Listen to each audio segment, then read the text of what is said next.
Bismillahirrahmanirrahim. Assalamualaikum warahmatullahi wabarakatuh. Alhamdulillahilladzi fataha ala qulubi ahbabihi min kayfi mahabbatihi fabaqa fihim nashrahu wa fah wa syaraha sudur awliyaihi binuri ma'rifatihi fa asyraqa alaihim nurahu wa lah ahyahum baina rajaihi wa khasyatihi وغداهم بولائه ومحبته فلا تسأل أما هم فيه من السرور والأفراح فسبحان من ذكره قوت القلوب وقرة العيون وسرور النفوس وروح الحياة وحياة الأرواح أحمده جل وعلا وأشكره ومزيده على الشاكرين يتجدد بالغداة والرواح وأشهد أن لا إله إلا الله وحده لا شريك له شهادة استمدها سلاحا على الأعداء فنعم الجنة ونعم السلاح وأشهد أن محمدا عبده ورسوله بعثه مفصحا بتوحيده حي إصلاح وموضحا لعبيده سبيل الهدى كل الاتضاح صلى الله عليه وعلى آله وصحبه صلاة تكون سببا للفلاح فحي على الصلاة وحي على الفلاح أما بعد. Kaum muslimin dan muslimat, hadirin dan hadirat yang saya hormati dan saya cintai, dari suatu tanggung jawab yang sangat besar kelak di kemudian hari adalah hal yang terkait dengan hati. Allah Subhanahu wa taala berfirman di dalam Al-Qur'an, "Yauma la yanfa'u malu wa la banun illa man atallaha biqalbin salim." Pada hari kiamat itu adalah hari tidak ada harta dan anak-anak yang bermanfaat kecuali siapa yang datang kepada Allah dengan hati yang selamat. Maka memperhatikan kondisi hati,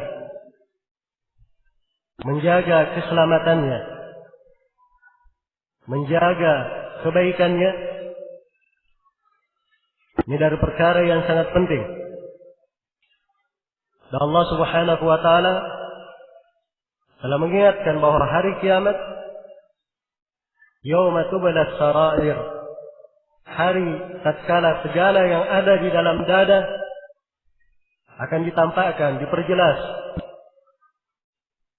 Dan Allah Subhanahu wa taala mengingatkan, "Afala ya'lamu idza bu'thira ma fil qubur wa hussila ma fis sudur."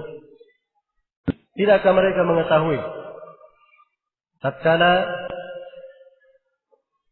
dibangkitkan seluruh yang ada di dalam kubur dan ditampakkan apa yang tersembunyi di dalam hati. Karena pentingnya perkara ini, Rasulullah sallallahu alaihi wasallam mengingatkan di dalam hadis yang diriwayatkan oleh Imam Muslim dari Abu Hurairah radhiyallahu anhu, "Inna Allah la yanzuru ila suwarikum wala a'malikum. ولكن إن الله لا ينظر إلى صوركم وأجسامكم ولكن ينظر إلى قلوبكم وأعمالكم." Sungguhnya Allah tidak melihat kepada bentuk-bentuk kalian, rupa-rupa kalian, dan jasad-jasad kalian, tapi Allah melihat kepada hati-hati dan amalan-amalan kalian. Hati ini apabila baik, baik pula seluruh jasad. Apabila dia rusak, rusak pula seluruh jasad.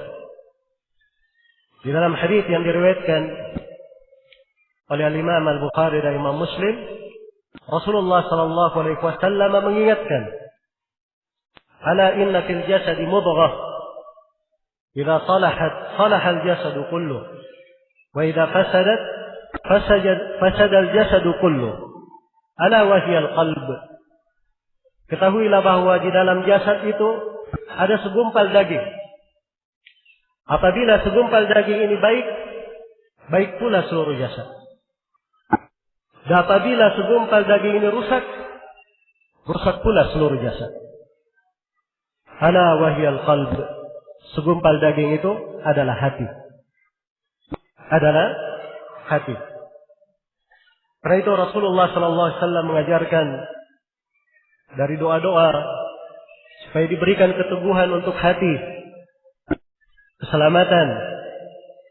Di antara doa yang beliau ajarkan dan ini dihitung sebagai perbendaharaan doa, Allahumma inni as'aluka ats-tsabata fil amr wal 'azimata 'ala ar-rushd wa as'aluka husna ibadatik wa as'aluka syukra ni'matik wa as'aluka lisanan sadiqa wa qalban salima, sampai akhir doa.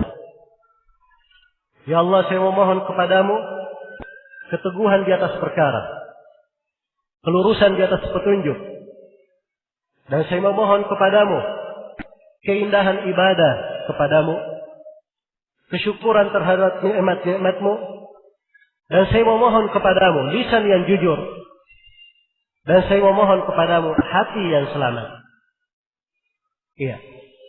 Dan banyak lagi dalil-dalil dari Al-Quran dan hadits Rasulullah Sallallahu Alaihi Wasallam tentang pentingnya memperhatikan kondisi hati. Banyak manusia terhadap kondisi jasadnya, penyakit tubuhnya, penuh perhatian. Ya sakit sedikit apapun, tanya kepada yang ahli. Cari obatnya, cari penyelesaiannya.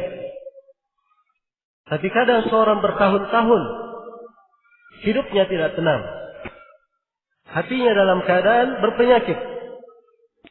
Dia pelihara dan dia biarkan. Dan ini dari musibah pada seorang hamba. Karena hakikat musibah itu bukan musibah yang menimpa jasad, keluarga, kehormatan dan harta benda. Hakikat musibah adalah musibah pada keagamaan seseorang. Karena itu Rasulullah SAW berdoa kepada Allah, "Wala taj'al musibatana fi dinina."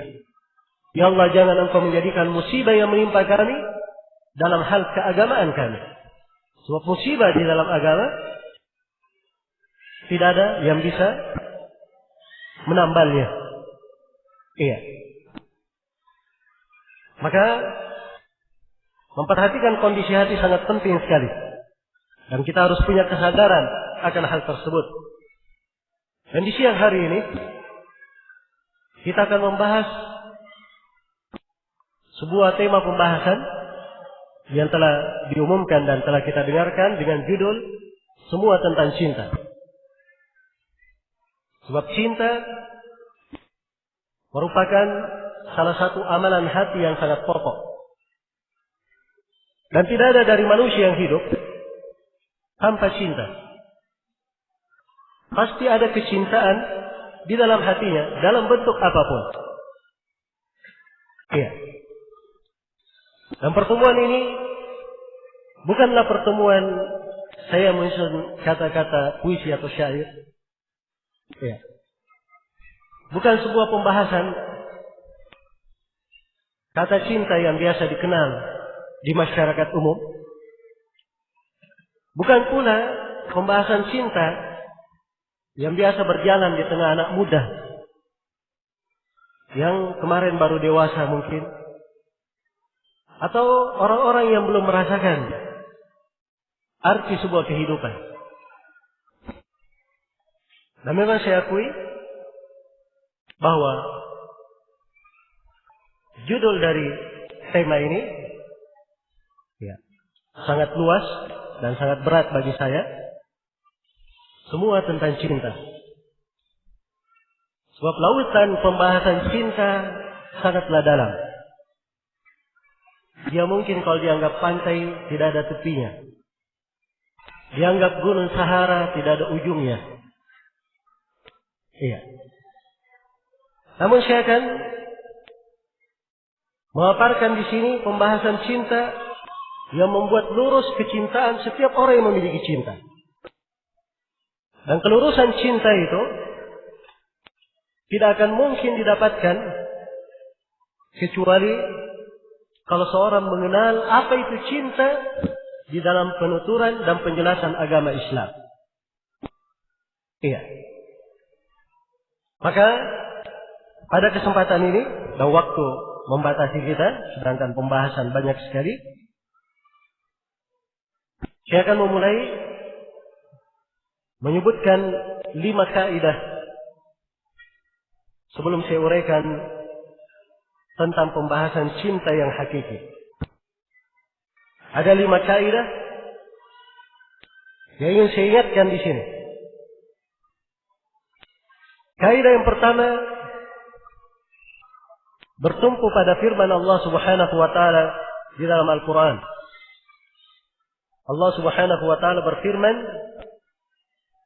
"Al-akhillau yawma idzin ba'dhum li ba'dhin adu illa al-muttaqin." Allah Subhanahu wa taala berfirman, "Al-akhilla," orang-orang yang saling mencintai pada hari kiamat, sebagian dari mereka adalah musuh terhadap sebagian yang lainnya, kecuali orang-orang yang bertakwa. Dalam ayat yang agung ini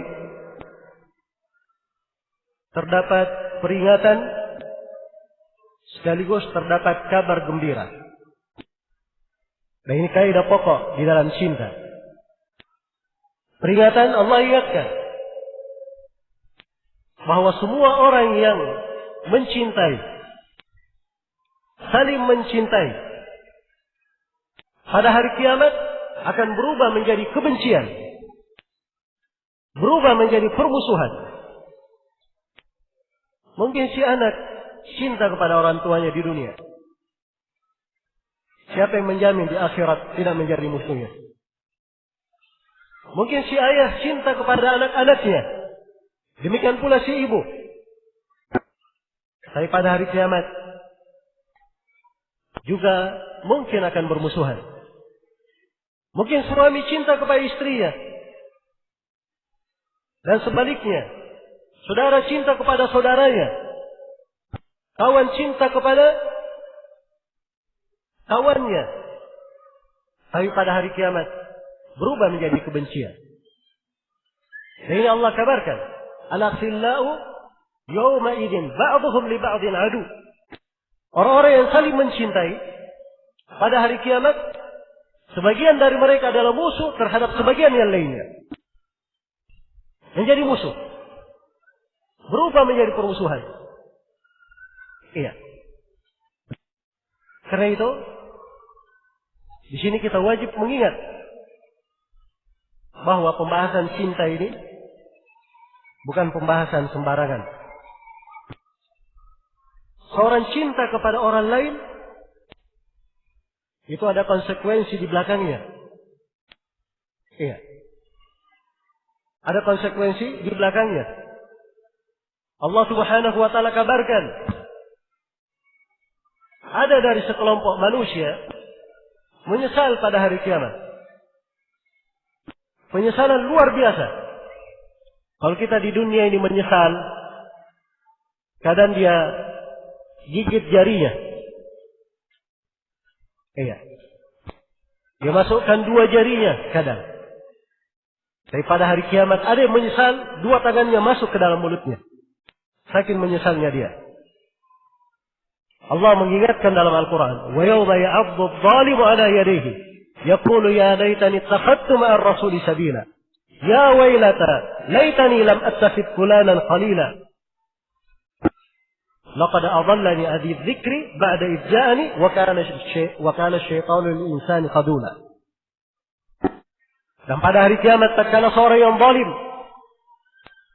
dia menggigit kedua tangannya, bukan kedua jarinya. 2 tangannya masuk sekaligus ke mulutnya. Saking menyesalnya dia.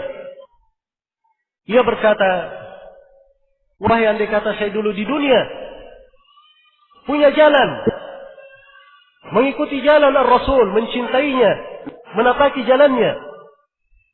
Wahai betapa celakanya saya. Betapa kasihannya saya. Kenapa saya di dunia dulu menjadikan si fulan sebagai kecintaanku. Sungguh dia telah menyesatkanku dari jalan yang lurus. Dan sungguh syaitan selalu berkhianat kepada manusia. Iya. Sebab syaitan selalu menggambarkan yang jelek itu adalah baik. Dan yang baik itu adalah jelek. Maka ini diantara bentuk kecintaan pada hari kiamat. Menjadilah mereka bermusuhan. Dan di dalam Al-Quran disebut berbagai kisah perdebatan penduduk neraka. Lagi-lagi sebagiannya mengikuti sebagian yang lain. Dan pada hari kiamat bertengkar antara pengikut dan yang diikuti. Iya. Maka seorang hamba harus menyadari bahwa kadang dia mencintai sesuatu di dunia, boleh saja itu menjadi suatu hal yang dia benci. Perkara yang menjadi musuhnya pada hari kiamat. Hal yang menjadi musuhnya pada hari kiamat. Maka ini peringatan dalam ayat. Dan di dalam ayat terdapat kabar gembira. Bahwa siapa yang cintanya dibangun di atas ketakwaan, inilah orang-orang yang beruntung. Sebab dalam Al-Quran diberikan perkecualian cuma satu. Al-akhillau yawma idin ba'duhum li ba'din adu illa al-muttaqin. Orang-orang yang saling mencintai pada hari kiamat, sebagian dari mereka adalah musuh terhadap sebagian yang lainnya, kecuali orang-orang yang bertakwa. Cuma satu yang diperkecualikan, yaitu orang-orang yang bertakwa. Kecintaan yang dibangun di atas dasar ketakwaan, inilah yang berbuah kebaikan pada hari kiamat. Iya. Inilah yang membawa kebahagiaan pada hari kiamat. Dan inilah cinta abadi.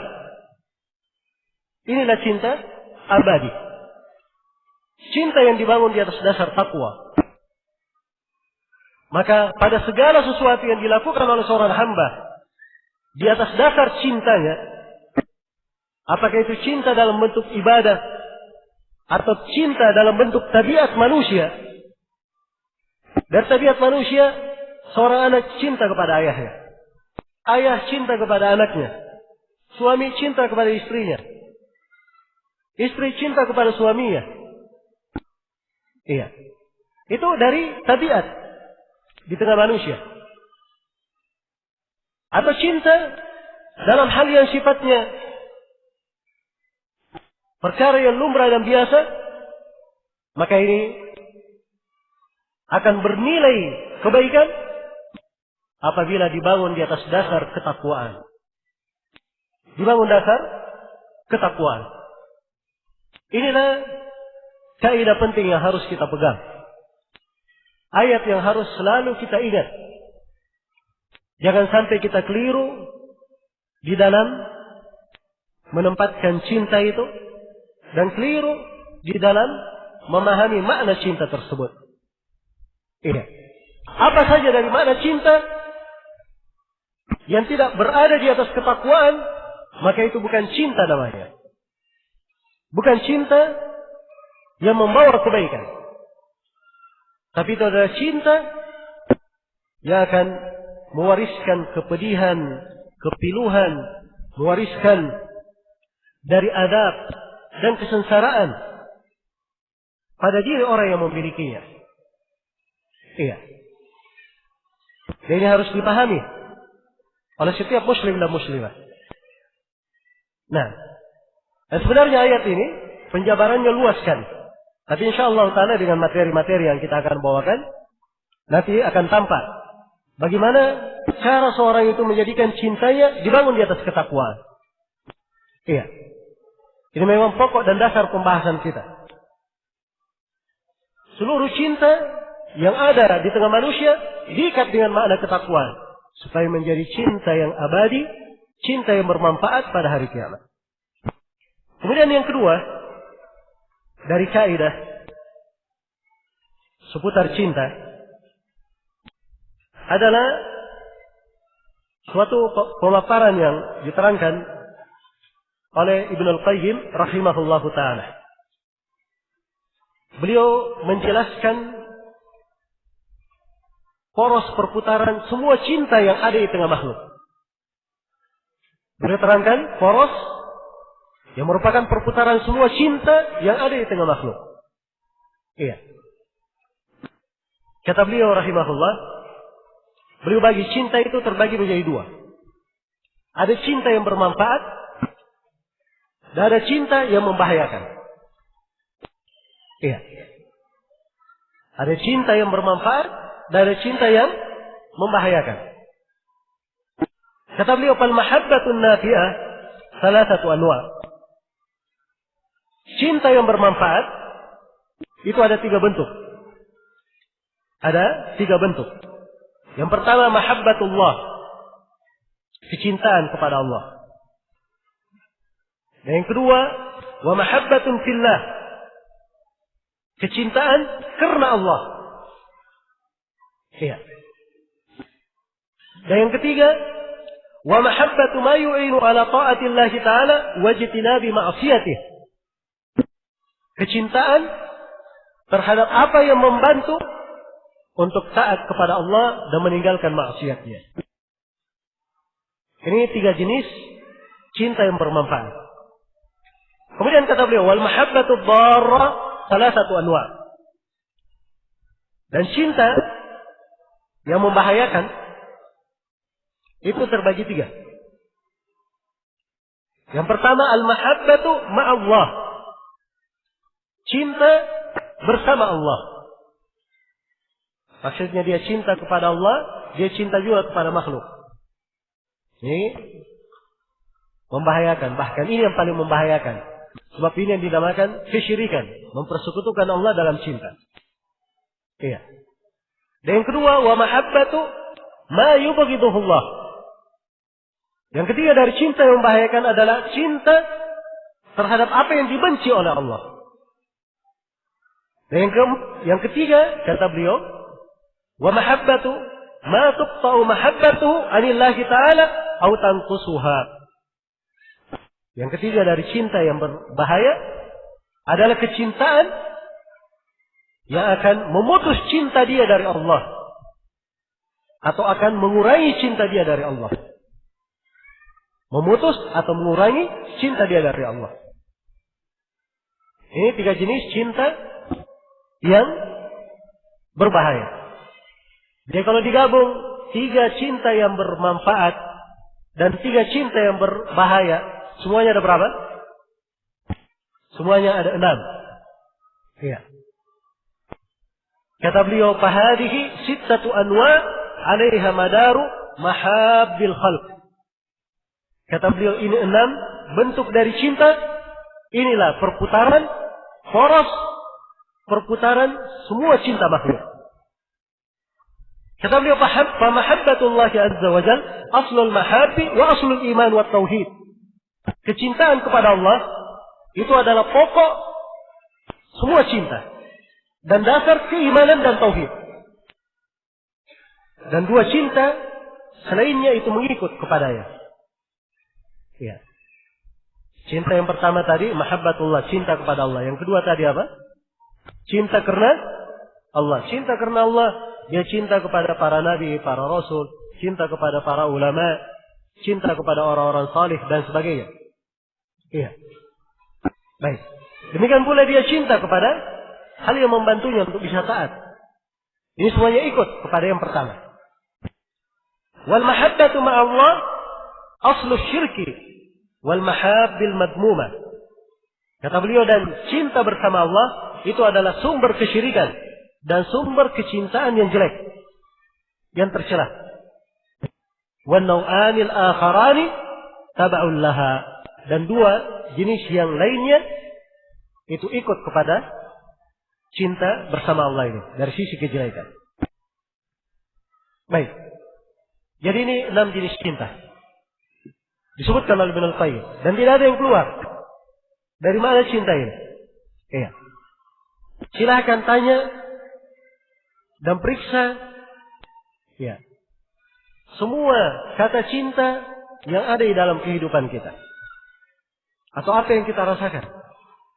Atau apa yang kita anggap berjalan. Iya. Dia tidak akan keluar dari 6 makna ini. 6 pembagian ini. Maka kalau dia bukan cinta yang membawa manfaat, pasti dia adalah cinta membahayakan. Cinta yang membahayakan. Iya. Karena itu, sangat penting sekali seorang memaknai dari perbuatan hatinya mencintai. Iya. Ketika dia mencintai seseorang, mencintai sebuah perkara, mencintai sebuah masalah, mencintai sebuah pekerjaan, mencintai sebuah agama, mencintai sebuah jalan, apa saja dari kecintaan, semuanya harus diukur dengan baik dan benar. Iya. So, kalau dasar cintanya ini sudah keliru, ujungnya juga akan memberikan kepadanya berbagai prahara dan kepiluan. Iya. Kemudian kaidah yang ketiga yang perlu saya ingatkan di sini, bahwa mahabbatullah, cinta kepada Allah, itu adalah sebuah kewajiban. Iya. Cinta kepada Allah adalah sebuah kewajiban. Ini pembahasan tentang mahabbah. Kewajiban seorang itu cinta kepada Allah Subhanahu wa taala. Diterangkan di dalam Al-Qur'anul Karim dan diterangkan di dalam hadis-hadis Rasulullah sallallahu alaihi wasallam. Iya. Banyak ayat dan hadis terkait dengan pembahasan. Hanya saja di sini saya meringkas dan saya ingin menegaskan bahwa Allah Subhanahu wa taala disifatkan memiliki cinta kepada hambanya.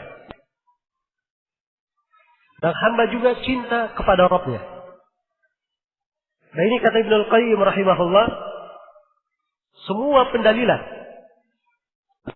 apakah dalil secara syariat, atau dalil secara akal, dalil secara fitrah, dalil secara qiyas, dalil secara i'tibar, atau dalil secara dauk dan wajib, semuanya menunjukkan makna ini, bahwa ditetapkan untuk Allah sifat cinta kepada hambanya, dan si hamba juga cinta,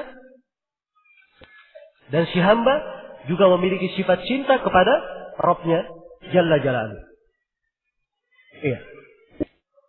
Dan ini dalam Al-Quran ditetapkan dengan berbagai uslub. Di antaranya di dalam Al-Quran, Allah Subhanahu wa taala sebutkan sejumlah manusia yang dicintai. Di antaranya Allah cinta kepada orang-orang yang bertakwa.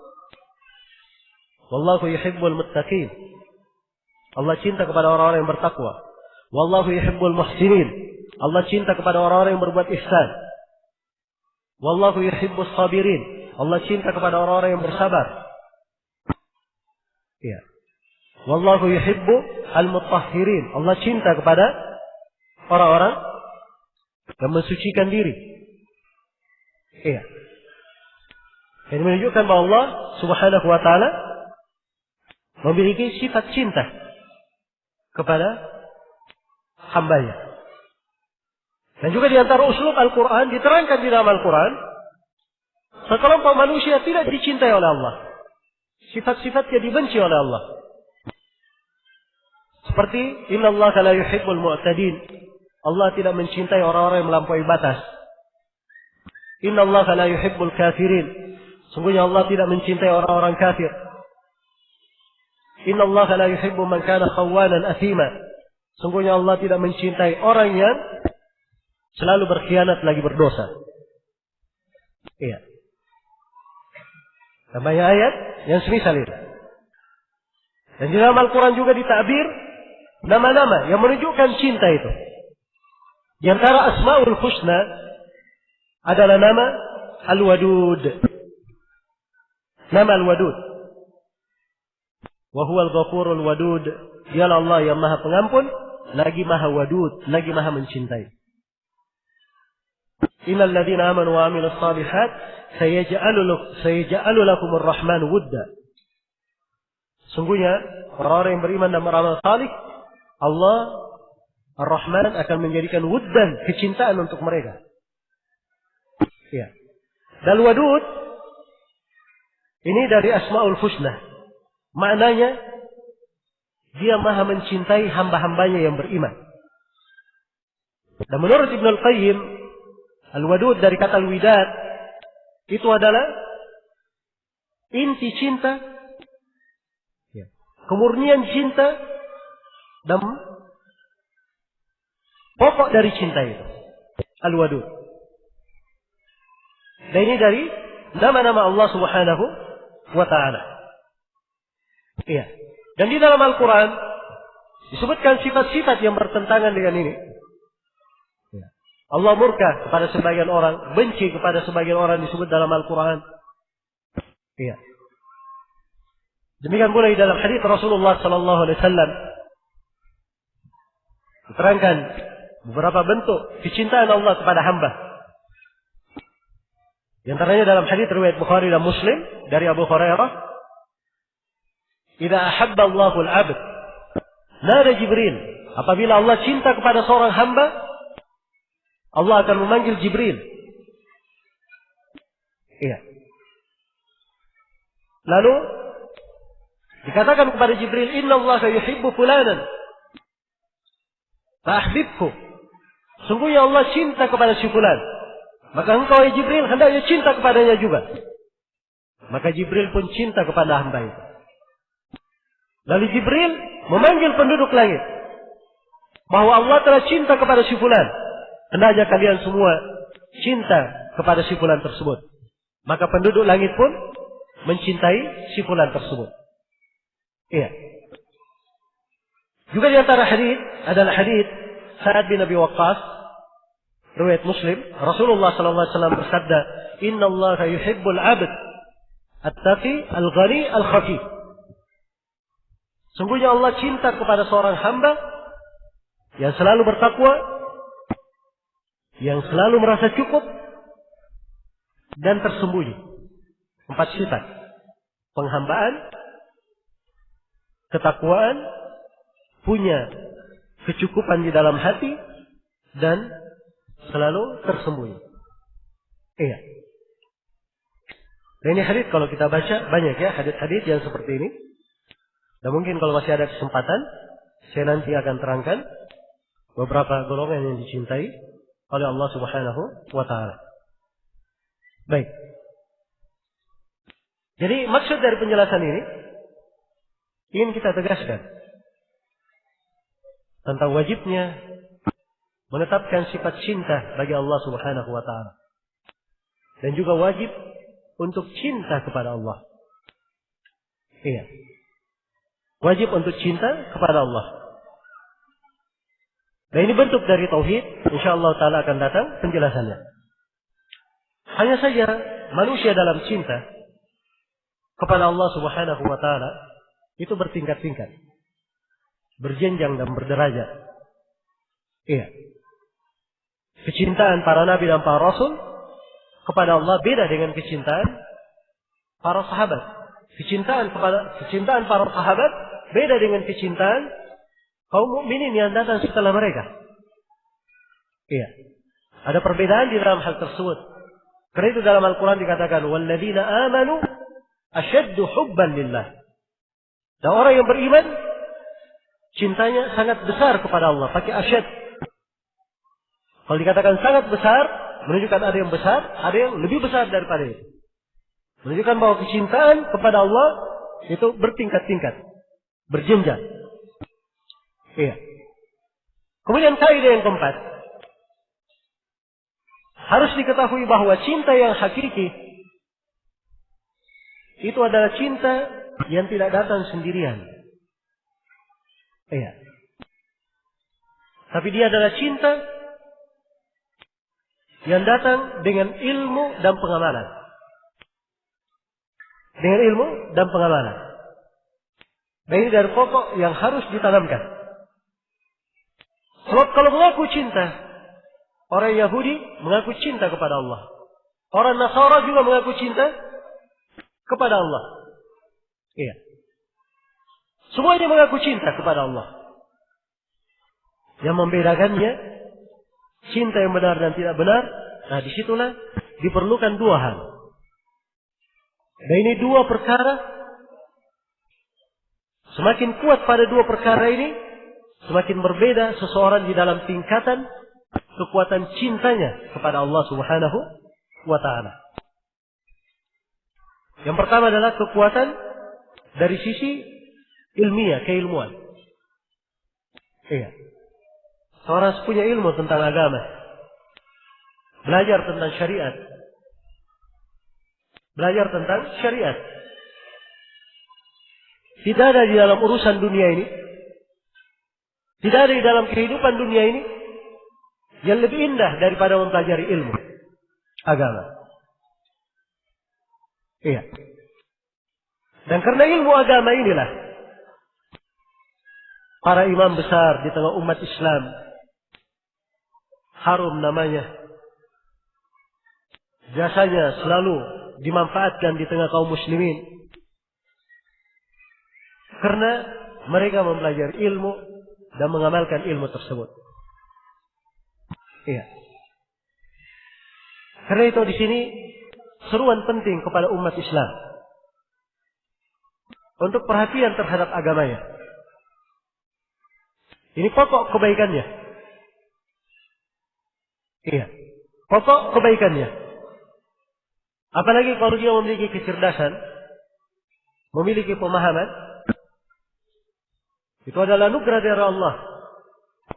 Ingin dia cari pekerjaan yang baik, di masa ini tidak ada yang lebih baik daripada mempelajari ilmu agama. Seluruh cabang ilmu sudah ada ahlinya. Sudah banyak yang mengetahui di dalam yang diperlukan oleh manusia di bidang apa saja. Bahkan pengangguran juga banyak. Ya, dari orang-orang yang sudah belajar. Ya. Tapi juga umat ini diperlukan dari ulama, dari orang-orang yang ahli mengobati hati manusia, memperbaiki jiwa manusia, meluruskan jiwa mereka, mengantarnya ke akhirat, menunjukkan kepada mereka pintu-pintu surga. Iya. Diperlukan dari orang-orang yang berilmu. Dan disitulah tugasnya para nabi dan para rasul. Kita semua tahu. Dan kita semua sepakat. Bahwa di antara makhluk tidak ada yang lebih baik daripada para nabi dan para rasul. Dan ilmu agama, menyampaikan ilmu agama, itu adalah tugas para nabi dan para rasul. Dan mempelajari agama mereka, itu adalah warisan para nabi dan para rasul. Karena itu Rasulullah sallallahu alaihi wasallam bersabda, "Al-ulama warasatul anbiya. Wa innal anbiya lam yuwarrithu dinaran wala dirhaman, walakin warrathul ilm. Faman akhadahu faqad akhadha bihadhin wafir." Para ulama itu adalah pewaris para nabi. Dan sungguhnya para nabi itu tidak mewariskan mata uang perak, tidak pula mewariskan mata uang emas. Bukan harta yang mereka wariskan.